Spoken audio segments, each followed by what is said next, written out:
I don't live in a safe neighborhood.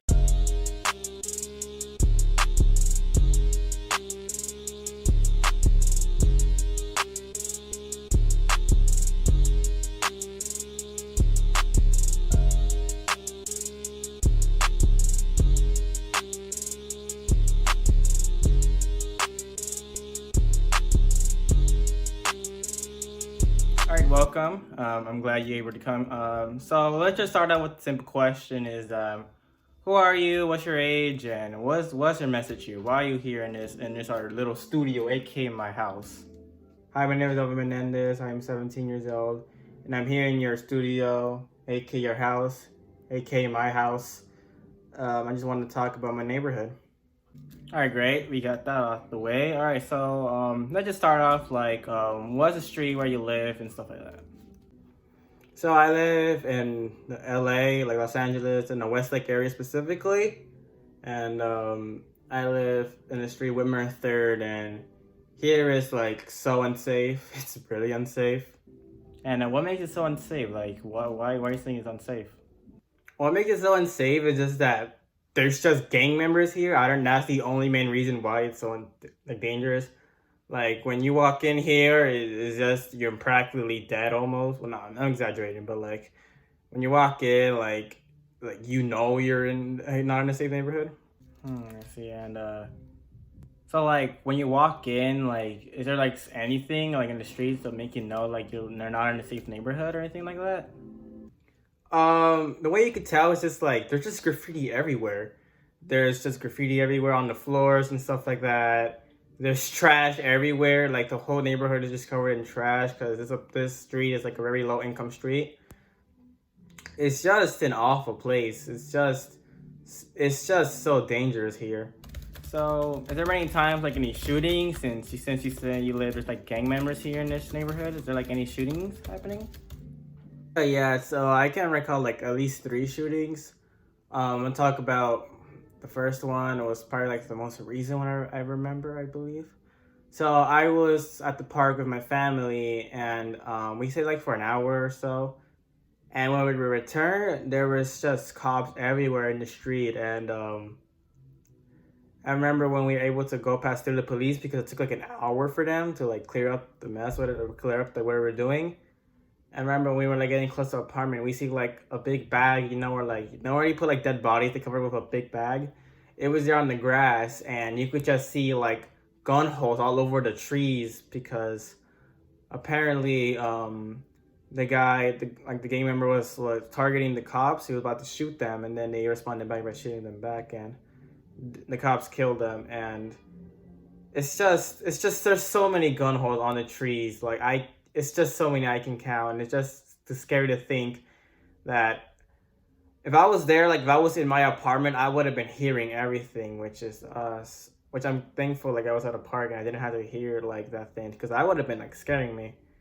The second one was, I believe, I was taking on my dog, and I remember I was by like a fence, kind of like not like it's like a gate where it had like the RW paint graffiti because RW means Rockwood, and I just hear just shooting, like see a car pass by, and then some guy just pulls out a gun and just starts shooting at the car, and then I just remember I just get down, my dog gets all scared because it's a loud bang, and suddenly everybody like a neighbor just started running back to their apartments, and I just ran to my apartment. I was running with my dog, and I remember I just walk in just sweating, and my mom comes out of nowhere because she heard it as well, and she was just hugging me, telling me I was okay.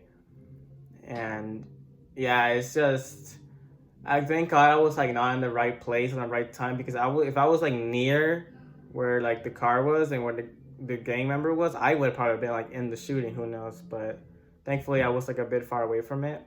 And the third one, which is a bit more of a sad one, I had a friend of mine, and he was a good friend of mine, and he lived in the street, not street, apartment right beside mine, right behind me, and he had an older brother. And this one time back when I was like 8 or 10, I don't remember. I was in my room. It was like 12 in the morning. I was still awake for some reason, and all I hear is just a car, like just like a drift of a car, and then I just hear a shooting. I'm like, but, and then I just like get up from bed. I run to the balcony and to see what's going on, and I just see my friend just running like through like little like alleyway between our apartments, and I was just confused what's going on. And then the next day, we found out that the shooting, like the shots we heard, or I heard, was his brother getting shot. They were both sitting in front of like their apartment, like the little stairway to the apartment, like the apartment door. They were sitting there eating, and then some car just pulled up and just shot him. And because of that, like he moved away, and it's quite scary to think how like your family can also be in these situations, and it can't even realize how this place where I'm living is not safe. People can die, and it's quite a sad story. I'm sorry to hear that. I really am. So yeah, I could see that you don't live in a very safe place. But is there like anything you want to say to the viewers watching this? What's your message to everybody about you and your neighborhood? I say my message is to anybody to be safe out there. Not everywhere you go can be a safe area. I hope your neighborhood is way better than I am, but I just want to say that just be safe out there. There's a lot of things going on, and I wish I could do something to my community. I want to like get rid of all this gang violence out here, but I really can't. I can't just say to them, "Hey, shoo, go leave." I'm sure I'm gonna get just, you know. But my message is just to be safe out there. Maybe like the place you can call home can be a dangerous place as well. And I send my thoughts to anybody out there who is in the same situation as me. But yeah, that's my message. Well, that's the end. I feel like we did you talked long enough. Plus, we have to make the documentary short because it's a grade from Miss Smith. But thank you for coming. I'm glad you're able to tell your little story with us here. And anybody, stay safe. Kid you not, I'm trying to record my video, but there's someone. Why is there a party? There's a party. You hear this? We're in a pandemic. I'm trying to record a documentary. Why? We're in a curfew. Oh my God, it's getting worse. Yeah.